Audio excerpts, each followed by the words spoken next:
ప్రస్తుతం మనము రెహమత్ నగర్ లో ఉన్నాము. రెహమత్ నగర్ లో పబ్లిక్ ఏమంటున్నారు? నిన్న ముఖ్యమంత్రి రేవంత్ రెడ్డి రోడ్ షో జరిగింది. అలాగే BRS working president KTR road show కూడా జరిగింది. అయితే ఇందులో రెండు పెద్ద వ్యత్యాసాలు ఉన్నాయి. ఏంటంటే రేవంత్ రెడ్డి మాట్లాడుతున్న మాట ఎట్లా ఉందనంటే, ఒకవేళ మీరు బీఆర్ఎస్కి ఓటేసినా బీఆర్ఎస్ ఇక్కడ గెలిస్తే మీకున్న సంక్షేమ పథకాలు మీన్స్ మీకు సన్న బియ్యం కట్ అవుతాయి, ఫ్రీ బస్ కట్ అవుతుంది, ఇట్లా అన్నీ చెప్పుకుంటూ వస్తుండే. జనరల్గానైతే ఆ కాన్స్టిట్యున్సీ ప్రజలకు ఒక భరోసా ఇవ్వాలి ముఖ్యమంత్రి అనేవాడు. కానీ ఇక్కడ పరిస్థితి మాత్రం ఏంటంటే బెదిరించే ధోరణి కనపడుతుంది. ఇక్కడ చూసుకుంటేనేమో కేటీఆర్ సభలో నిన్న కనిపించింది ఏంటంటే వాళ్ళు క్లియర్గా అక్కడ బాకీ కార్డులను కూడా మెన్షన్ చేసిరు. ఏ సంక్షేమ పథకాలు ఇవ్వలేదు, ఏ సంక్షేమ పథకం కింద ఎంతెంత బాకీ ఉన్నారనే విషయంలో క్లియర్గా అన్ని లాంగ్వేజ్లో పెట్టడం జరిగింది.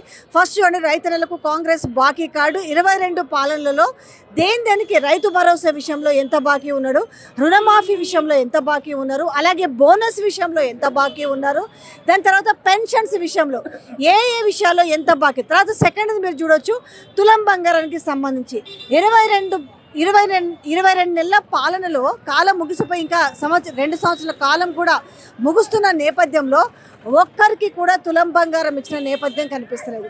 దాని తర్వాత మైనార్టీలకు సంబంధించి కాంగ్రెస్ బాకీ కార్డుకు సంబంధించి కూడా అక్కడ అబ్దుల్ కలాం తౌఫా తలీం పథకం ఇవన్నీ కూడా మొత్తం అక్కడ కనిపిస్తుంది చూడండి. తర్వాత ఆడబిడ్డలకు కాంగ్రెస్ బాకీ కార్డు ఇక్కడ 22 నెలల పాలనలో సంబంధించి విద్యార్థులకు స్కూటీలు అయితేమి, తులం బంగారం అయితేమి, టోటల్గా ఉన్న వీళ్ళు 6 సంక్షేమ వీళ్ళు ఏవైతే 6 గ్యారంటీస్ అన్నారో ఆ 6 గ్యారంటీల్లో 13 అంశాలకు సంబంధించి, దాంతోపాటుగా విద్యార్థులకు కాంగ్రెస్ బాకీ కార్డుకు సంబంధించి ఇది టోటల్గా చాలా క్లియర్గా వాళ్ళు మెన్షన్ చేసుకుంటూ వాళ్ళు గతంలో ఏం చేశాము అనే సంగతి వాళ్ళు చెప్పుకుంటూ ఏ రకంగా ఎలాంటి భరోసా ఇవ్వాలో అలాంటి భరోసా ఇచ్చుకుంటూ పోతుంటే, ఇక్కడ కాంగ్రెస్ పార్టీ మాత్రము నిన్న రేవంత్ రెడ్డి మాట్లాడిన మాటల్లో మొదటి అబద్ధం వచ్చి అజారుద్దీన్ నాయకత్వంలో అజారుద్దీన్ టీం లీడర్గా ఉన్నప్పుడు సో వరల్డ్ కప్ కొట్టామనేది ఒకటి. ఇప్పుడు కేవలం ఓట్ల కోసం మాత్రమే ఇక్కడ అజారుద్దీన్కి మంత్రి పదవి ఇవ్వడం. ఇక మూడో అంశం వచ్చేసి ఏంటంటే టోటల్గా మేము అభివృద్ధి కోసము 300 నుంచి 400 కోట్ల రూపాయలు కేటాయించినామని చెప్పడము. కానీ ఇదంతా మనం ముందెందుకు చేయలేదు? కేవలం ఈరోజు జూబ్లీ హిల్స్ ఎలక్షన్స్ నేపథ్యంలోనే ఈ హామీలు ఇవ్వడం ఏంది, లేని అబద్ధాలు చెప్పడం ఏంటి? చెప్పండి పెద్దయినా, ఏముంది పరిస్థితి? ఏమనిపిస్తుంది ఓవరాల్గా నీకు కాన్స్టిట్యున్సీకి వచ్చి చూసినావు? దాని తర్వాత రాష్ట్ర వ్యాప్తంగా కూడా ఏమనుకుంటున్నారు ప్రజలు? రాష్ట్ర వ్యాప్తంగా కాంగ్రెస్ రాదమ్మా ఈసారి. ఎందుకు అనుకుంటున్నారు అట్లా? ఎందుకంటే వాళ్ళు ఇచ్చిన హామీలు అమలు కాలేదు కదా. ఇప్పుడు 4,000 పింఛన్, 2,000 నాకు పింఛన్ వస్తుంది అమ్మా. 4,000 అని చెప్పిండు, 22 నెలలు గవర్నమెంట్ వచ్చి నాకు ఎంత పోటాడు, ఎంత పోటాడు అమ్మ చెప్పు? 40,400 బాకీ పడ్డాడు, 44,000 బాకీ పడ్డాడు. ఓకేనా? ఒక వికలాంగుడు ఉంటాడు, ఒక వికలాంగునికి 6,000 పింఛన్ అన్నాడు, ఆయనకి ఎంత బాకీ పడ్డాడు?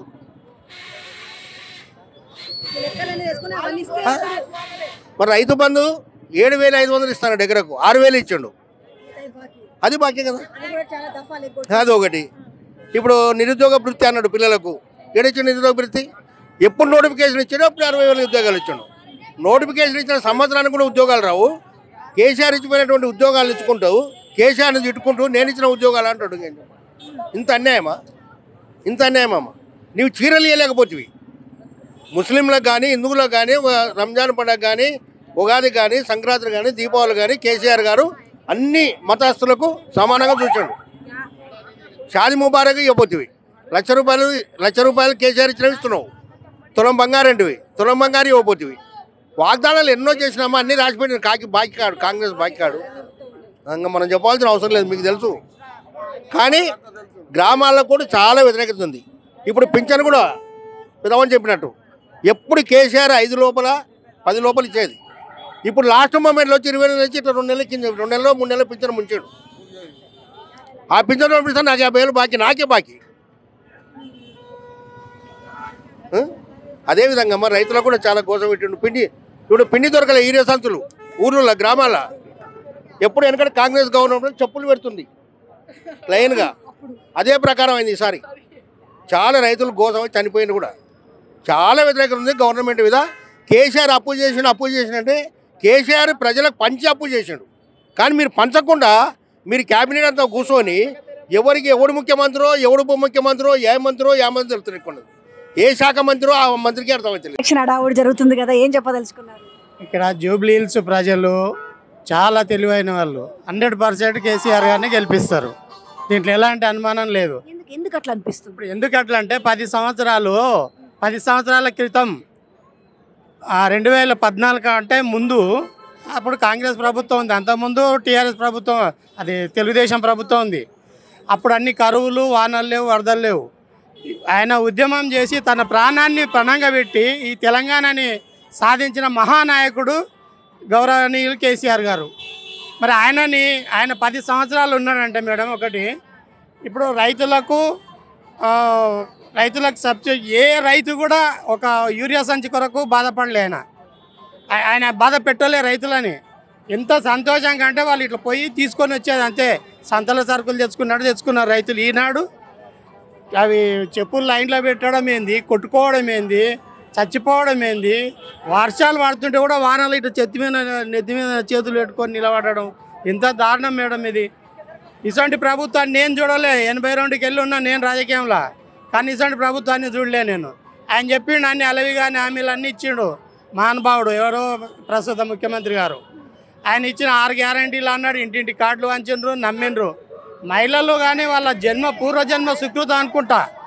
బస్సులు ఆడోళ్ళు కొట్టుకునేది మీరెవరో నాకు తెలియదు, నేను ఎవరో వాళ్ళకి తెలియదు. మేము కొట్టుకోవడం అంటే వాళ్ళ పూర్వజన్మ సుకృతం ప్రస్తుత ముఖ్యమంత్రి గారు కల్పించినట్టు. అది ఒక్కటే, ఇంకా మిగతా ఏవీ లేవు. తులం బంగారు ఇస్తా అంటే మేము హాస్యం అనుకున్నాం, కానీ ఎట్లకెళ్ళి ఇస్తావు? ఏం బంగారు గనులు ఉన్నాయా మన తెలంగాణలో? నీటి వనరులు తీసుకుంటున్నాము, ఎన్నో రకాల బంగారు గనులు లేవు మన దాన. ఇలా షాదీ ముబారక్ దిక్కే లేదు, మళ్ళీ తులం బంగారు ఇస్తామన్నావు. పిల్లలు చదువుకున్న పిల్లలకి ఇంత అబద్ధం చెప్తారమ్మా. ఎవరైనా స్కూటీలు ఇస్తావా? కంపెనీ పెట్టినావా? స్కూటీల కంపెనీ ఇక్కడ ఉందా మన దగ్గర? అది లేదు. 2500 ఇస్తాను చదువుకున్న ప్రతి నిరుద్యోగ యువతకు, మన ముస్లిం మైనార్టీలు మనోళ్ళు కానీ మేము కానీ ఎవరికైనా కూడా. మరి అవి ఎక్కడవా? అవి లేవు, ఇవి లేవు, యావి లేవు. మళ్ళీ వచ్చి 10 ఏళ్ళ దొంగ కేసీఆర్ అనడం ఎంతవరకు కరెక్ట్ అమ్మా? ఇది ఆయన విఘ్నతకే వదిలేస్తున్నాం, ప్రస్తుత ముఖ్యమంత్రి గారి విఘ్నతకే వదిలేస్తాం. ఎందుకంటే అనొద్దు అట్లా. ఎందుకంటే కేసీఆర్ ఏం తప్పు చేయలే, అప్పు చేసిండు, కానీ అప్పుని పంచిండు 10 మందికి. ఇవాళ తెలంగాణని వాళ్ళు పోతూ పోయినటువంటి నాయకులు, మీకు కరెంట్ రాదు, నీళ్లు లేవు, మీకు పాలించే తెలివి లేదు అని ఇన్ని రకాలుగా భయపెట్టినా కూడా మరి ఆయన గొప్పవని దీక్షతో భయపడలే కేసీఆర్ గారు. భయపడకుండా ఇలా తెలంగాణను సాధించి తెలంగాణ బిడ్డలకు ఫలాలు పంచిన మహానాయకుడు ఆయన. ఆయన్ని తిడిచి ఎట్లా మేడం? నిజాన్ని అబద్ధం ఎట్లా చెప్తారు? నిజమే మాట్లాడదాం. ఆయనకు ఎవరు చెప్పాలని అవసరం లేదు కేసీఆర్ గారికి. ఆయన ఎంత మానీయుడు, ఆయనకు ఎవరెవరికి ఏం చేయాలో అన్నీ చేసిండు. అరే నువ్వు చెప్పిన 6 గ్యారంటీలు అవి ఇచ్చినాక మాట్లాడదాం మీతోన. అన్ని ఇచ్చినామని చెప్తున్నారుగా, ఏమి ఇచ్చినావు? ఇలా పల్లె సార్ అన్నట్లు, ఇలా పల్లెల్లో కోదంపా సార్ చెప్పినట్లు 2000 రుణమాఫీ అయింది. ఎవరికైంది? ఊర్లో 10 మందికి అయింది. మిగతా వాళ్ళంతా అట్లే ఉన్నారు, ఎవరు కాలే. 15,000 ఎకరాకి ఇస్తా అన్నారు, మరి 12,000 ఇచ్చిన కొందరికి, అది అందరికి రాలే. ఎన్నో ఇబ్బందులు ఉన్నాయి బ్యాంకులలో. ఈరోజు రైతులు ఎన్నో రకాల ఇబ్బంది పడుతున్నారు. ఎట్లా అనేసి ఇస్తా అని చెప్పి అబద్ధాలు ఎట్లా చెప్తారు మీరు? చెప్పద్దు కదా, నిజం చెప్పండి. ఇప్పుడు అప్పటి కాలాలు కావు ఇవి, ఇప్పటి మా కాలం వేరు. ఒక మాట చెప్తే నమ్మకంగా ఉండేది. ఇప్పుడు ప్రతి ఒక్క యువకుడు ఆ చిన్న బాబుకు తెలుస్తుంది ఏదున్నా కూడా. నిజాలు చెప్పండి, తప్పేముంది? లంక బిందెలు ఉండే అనుకోండి, అవి లేవంటే ఎవడు దాపెట్టిండు లంక బిందెలు? మనకు కొత్తగా వచ్చింది మన తెలంగాణ ఎట్లా చేయాలనే దాంట్లోనే కొత్త ఒక ఇల్లు కట్టుకుంటాం. ఒక 2 సంవత్సరాల వరకు ఆ ఇంటి ఫర్నిచర్ ఇవన్నీ తెచ్చుకుని కానీ చాలా ఇబ్బంది. ఇంత రాజధాని సాధించుకొని అందరూ సంతోషంగా ఉన్న దాంట్లో మీరు వచ్చి లేనిపోయిన హామీలు ఇచ్చి నేను కరెక్ట్ చేయమని అంటలేక చేసినాక మేము కూడా స్వాగతిస్తాం.